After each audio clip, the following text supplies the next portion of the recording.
One of the things that you said before is that you were a self-taught musician. Your family is Welsh and Irish, and you were born in North London. North London. Yes, in a medium slum, as I always call it. It was amongst the terrace houses in Enfield, which is a little borough north of London, and I was on the, what would we call it, the Essex side of the tracks, I suppose. In an adjunct to Enfield, there was a very large factory area, and my father, who was a paper maker, was in one of the factories there. Oh, so it was a very industrial district indeed, and of course a very concentrated one during the war. Quite a lot of bombing, and so that was an experience. Well, you couldn't take the piano to the air raid shelter, you know. So, but of course it was a musical family in a way. My father sang tenor in Llandaff Cathedral Choir. Oh. My mother taught piano, but she couldn't teach me. She said I was unteachable, and she was quite right, absolutely right. I used to stand behind her, you know, when she was playing, and I'd say, "Oh no, B flat, Mum," and she'd say, "Get out of the room," and I'd say, "Okay, I'll go out of the room, but it's still got to be B flat." And she said, "You're unteachable. Go on." So I taught myself, and I mean, I'm not worried about that. Beecham taught himself. I mean, he had some tuition, but certainly not of the level which would necessarily indicate he was going to be the conductor that he was. Boult turned to music merely to get, turned to music in the university, I mean, merely to get some qualification. But he was, up to then, self-taught, but also his parents were well off, so he was able to have individual tutors for the instruments. I see. Elgar self-taught. Right. I'm in very good company. Oh, very good. With these fellows. But it was, I can remember it now as if it were yesterday. It was such fun teaching myself. You know, finding an obstacle and actually getting over it, solving something. And when I started to read scores, dealing with the transposing instruments, you know, that sort of thing was, I can remember it was just a joy to do. And doing counterpoint, of course, was just heaven. I loved counterpoint, working at counterpoint. Did you have any mentors or anyone there to instruct you in this at all? Well, little bits. I was very lucky in having a marvellous music master at school that I went to in Enfield, who, I don't know how he did it, but he seemed to spot that although I wasn't an official musician, I mean, in those days, playing piano was synonymous with being a musician. And I couldn't play piano because I'd had an injury to my hands when I was 8, which resulted in a certain amount of you know, how do you put it, cramps of this sort. My hands, well, for a chap my size, I know I'm not big, but the hands are very small. And after the age of 8 or 9, they didn't grow for a bit. I had the most extraordinary tiny fingers, and it was only when I was in my teens that they started to come good. I was very bitter about this, of course, because it meant I couldn't be a musician, I couldn't play, and I didn't realise then what a godsend it was, because it meant that everything I read I had to hear. I couldn't just take it to piano and strum it. I know plenty of conductors still now who'll take their scores to piano and get an idea of them mucking about. I had to get the complete idea, because if there was a note on the page I couldn't hear, then I couldn't hear it. So it was self-teaching in that way is as demanding as being taught. But this music master I had, he was very good. He spotted this, and he would feed me books, you know, and so on, that I could go away and read. And eventually, I guess I would have been 16 or something, he allowed me to conduct the school choir. And I think that the moment I stood up there to do it, I just knew that was what I'd got to do for the rest of my life. I wasn't very good, but I've improved. I did. But he was very helpful. And then, of course, the help, really, that I got was end of 1945, it would be. My view of conductors was what so many people's view of conductors is. Namely, what on earth is that man doing out there? I couldn't understand what, because at the end of the war, concerts came again, so we could sprint up to London and see quite a number of very famous people. And I just could not understand what this fellow standing in front of the orchestra was doing, waving himself about, you know. And I talked to my music master about this, and he said, I think it's time you saw Boult. And he got me a rehearsal pass to Maida Vale, the BBC Symphony studio. Right. And I went along there, crept in at the back of Maida Vale and sat down. And there was this vast orchestra, so it seemed to me then, 90, 100 players. And in front of them, sitting on a stool, was this old man. He seemed old to me then, with an immensely long stick. And as I watched and listened, suddenly it was like remembering how to conduct rather than discovering. By which I mean that it was obvious to me that if he wanted a little bit more weight from the cellos, he didn't thrust a hand out at the cellos with mock vibrato. He would just incline his head towards them for 6 inches, and out came more sound. In other words, every single thing he did, and he didn't do much, but everything he did immediately produced a result. And I thought, that's how to do it. And so I turned myself into a carbon copy of Boult. Many years later, when I met him, I said that people had told me off for being a carbon copy of him, and he said, yes, I wouldn't worry about it. He said, of course it's awful for you. It was easier for me with Nikish, because he was over there. But the trouble with you is that I'm over here. So everybody could see what I was copying, but with Nikish, nobody saw him. Did you get to see him that often then? I did, but of course that was 45. I didn't meet him until, I guess, 53 or 54. I'd still got to do my university training, and I got to go into the forces. As in those days we were press-ganged into national service. You know. So I had 2 years of that, and then I went up to Oxford to Balliol and did my work there. But when I was coming down from Balliol, I wrote him this cyclostyle letter that he sent to all the young conductors who wrote in saying, don't do it, it's heartbreaking, there aren't enough chances, you know. You will be ruined by it and so on. Boult? Yes. Said this. Oh, yes. It would discourage anybody. Then in 1958, I saw he was doing this Holst concert at the Festival Hall. And I rang his secretary and said, please, could I come to the rehearsals? Because I love Holst so much. And she said, I'll ring you back. And she rang back, she said, Sir Adrian's very interested that you should be interested in Holst. Are you the Handley that got in touch with us from Oxford? And I said, yes. And she said, Sir Adrian didn't put you off. And I said, no, I didn't take any notice of his letter at all. And she said, well, he would like you to come to the rehearsals, and also he'd like to see you. And so I went along after the wonderful concert. A few days later I went, and in his Welbeck Street office, I was put through the worst 2 hours of counterpoint and harmony that I've ever faced. And when we'd finished, he got a score, opened it, put it towards me, gave me a stick, and said, how would you deal with that? Put his finger on the page. And I looked down, and I thought, there is a God after all.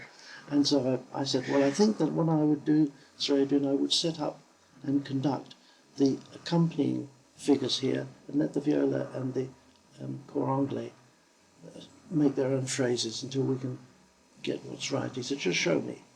And I did 1, 2, 3. And before I hit the third beat, his hand was out and he grasped my hand.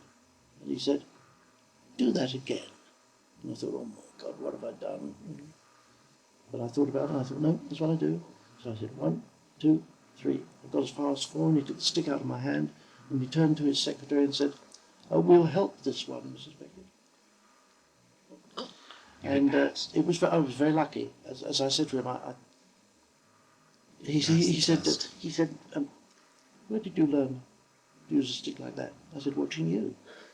He said, I said, mind you, Sir Adrian, I was very lucky in the example that you gave me. He said, really, why? So I said, well, every student of conducting should know his Bax symphonies. He put Bax 3 in front of me. Oh, you're kidding! No, what a bit of luck. Yeah. It was wonderful. Because he wasn't really a Bax specialist in any real way. No, he wasn't. This was one of the, actually, Richard, this was one of the hard things to accept about Sir Adrian, that he was a great conductor, well, no doubt at all, but I'm not sure that he was a great man. You see, for instance, he disapproved in a way of Bax and Delius because they were promiscuous and roustabouts and so on. But and so he was quite Very open about Puritan. awful people.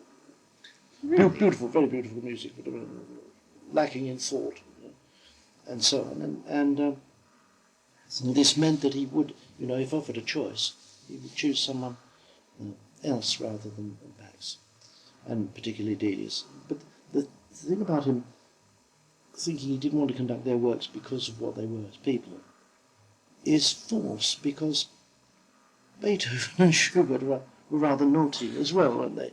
But they're all right. The classics could have syphilis and be approved, but Delius could have and not be approved. And I can't have that sort of double standard. Evidently, VW may have had relationships even while he was married, but that doesn't make him any less a great composer. No. And in Bax's case, it certainly adds to so much of the passion and the color and the intensity of what's there. Yeah. Those emotions are so much in the music, and it's You're right. It's a physical passion that comes through, and even a sensual, sexual passion is there. Oh, absolutely. Which is one of the attractions to the music. That's right. And it's very, while being all those things, to me it's very direct. There's confusion that people have, as it's a chromatic idiom superficially. They take its sentiments superficially. In actual fact, Bax is more contrapuntal than he is vertical. So there are singing voices in there. The Garden of Fand, when the Fand's tune comes the second time on the full orchestra, the cello section counterpoint to the tune is even more passionate than the tune itself. People don't seem to register that. Well, it's probably sometimes because of the performances. That doesn't always come through. That's true. Well, the thing we were discussing about them, the dear players, bless them, playing, because they don't know it, they're trying to find a foothold, so they play it like someone else. Rachmaninoff, incidentally, admired Bax greatly. Yes. And I can imagine that somehow. Yes, I can too. There are one or two things in Rachmaninoff. I was thinking particularly of the climax of the first movement of the Third Symphony, where the climax is actually felt in diminuendo. It's an interesting thing. Absolutely. Not at the biggest registration of decibels, but while you're going away from that. And of course, this is very, very true with Bax. Quite often, he will arrive harmonically where he wanted to go, and then put the lid on it with something in diminuendo. It's a very beautiful one in the first movement of the Fifth Symphony. And of course, in some ways, in Garden of Fand, the tune is already on its way out when he gets to what is the most important bar in it. I haven't heard it actually expressed in that way, but it's very strange. It explains an awful lot to me. What you were saying about the physical passion, I'm quite sure in Bax it's very true. I mean, according to me, you can hear the orgasm in Fand. Yes. Piccolo as well. I don't know whether I would have chosen that instrument, but but it is there. Yeah. It is there. Spring Fire, which is some of the most sensual music ever written, I think. And in the middle movement of the Fourth Symphony, which I think is one of the most tender love poems, some of the most tender love music I think he ever wrote. Now, you fascinate me there, because that is a movement, I think, that's overlooked even by Baxians. And so you put your finger on something which is fascinating. That symphony, I think, is probably the weakest of the seven. Right. And yet in there, as in the concerti we were talking about, in there, in that middle movement, there's something that's as good as anything else in the set. I agree. It's a very, very difficult movement to play. Yeah. You're right, I mean, there's extraordinary passion there, but it is a passion, as always, with Bax, that has an intellectual curb on it. And it's so easy to topple over into sentimentality. Also easy because when you're living with that symphony, living in a performance with it, you try to do too much in the second movement because you're aware of the shortcomings of the last. I think we're perhaps a bit unfair about the first movement there, because that's a fine first movement. I mean, it starts as boldly as anything, doesn't it? Mm. And it has a wonderful truncation of development at the end of the movement. And I think really that I haven't done it for a few years. I think that I'd perhaps shape it slightly differently now. I think it probably needs a little bit more rubato than I was wont to give it in the old days. I mean, in any case, also because the score is littered with accents, so you're always punching things across. I think your old recording on Revolution is still unsurpassed. Oh, it was nice, wasn't it? It's an awful sound, of course, but you can hear the interpretation. Trying, yeah. It holds the piece together, Do you which know I think in that symphony is maybe the one, for me, is the most rhapsodic. Yeah, I think you're right. I think that you touched on something which is very difficult to explain when one's conducting. It does need to be held. It's also one of the most unified of his works from the point of view of metamorphosis of this or that theme. That in fact the da da da da, the fanfare from the first movement becomes ya da da da da da dee in the last. Yes. And in order, that's a wonderful one, isn't it? Because it's the kind of thing, you see, that the critics hold that Bax is not capable of. He's beautiful music, yes, and lovely tunes and interesting harmony, but of course a meanderer. Right. And he's not. He's a very tight Very composer. tight. Very, very tight. But I mean that particular one is so clear from the first moment that you hear that ya da da da in the first movement. From there right the way through to the end, when he brings it back in augmentation at the end, he really is formally tying something up. Dee, da, da, dee, da, da. Wonderful expansion. I think it's interesting that with so much of his chamber music coming out, people are saying, well, in the chamber music, those pieces cohere, they're very tight, they don't seem as rhapsodic, whereas the symphonies, they sound more so. Yeah. And I don't know if that's just the difference in the mediums, in the scale, that while the structure's there, it takes, for me, several listenings before it all coheres. And then you understand the structure, Yes. you get it, once you've heard the symphonies, but you have to hear them a couple of times. That's right, you've put your finger on it. You said when you hear it a few times. I think that one of the things that divides the chamber music from the symphonies, well, no, it doesn't divide them, but in actual fact divides people's attention. And that is that with a string quartet you can't clutter up the page if you've only got your four players. So absolutely everything they say has got to be of a scale that is possible for you to interpret. Yes, right. With four voices. But give him 23 voices and my word, he'll use them, and then it gets a little bit murky. Right. But it's only murky superficially. That is to say, what you said, you hear it a few times and you can see the structure. It's right there, yes. I mean, the glorious structural achievements of the Sixth Symphony. Oh. I'm still mesmerised by that work. That's your favourite symphony? Oh, yes. Yeah. I have a few works, when people say to you, they invariably do, what's your favourite composer? Who's your favourite composer? What's your favourite work? And you can't say because the repertoire is so huge. Right. But if you started to put, what are your favourite 6 works, then you might get somewhere near. So you could say straight away, oh, that's all right, then I can have Mass of Life of Delius, I can Symphony No. 6 of Arnold Bax, etc. Right. Whether I have the 6th or the 4th of Vaughan Williams, I don't know. Ah, yes. Inclined to think, this last month it has been the 4th. But next month it may be the 6th again. I did love I know it's such a well-known quote, but this thing about the Fourth Symphony, when he was asked afterwards, because it was such a shocker, what's it all about? What's it about? And he said, it's about F minor. What's it about? That's right. Tell me the pictures. Only that. Yes. Lovely. Have a drink.